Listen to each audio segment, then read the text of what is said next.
Hello and welcome back to MarineMax Cumming, Georgia. My name is Quinn Seagraves and today we're going to be walking through one of the new models for Crest Classic 220s. This one's going to have your two loungers up front with built-in USB ports on port and starboard.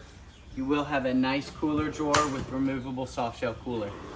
This will allow you to take all of your drinks from the car to the boat and have a seamless place to put it.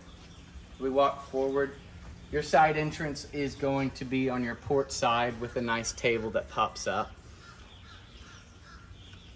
The shape of the seating on this one is our rear lounger. It's going to be a single rear lounger with an L shape. In this configuration, you can sit a couple people in front and in back, so if you just want to sit on the back of the boat, you can.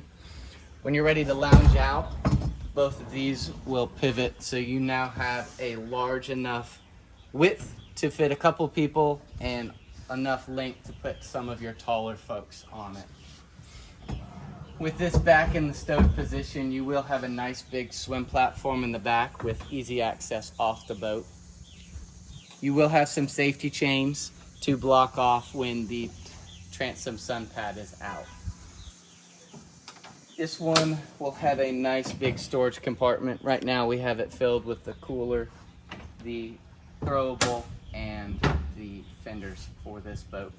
This boat, as well as many other Crest, are available here at Lake Lanier, Georgia at MarineMax Cumming. If you have questions on it, please go to the link below and give us a call.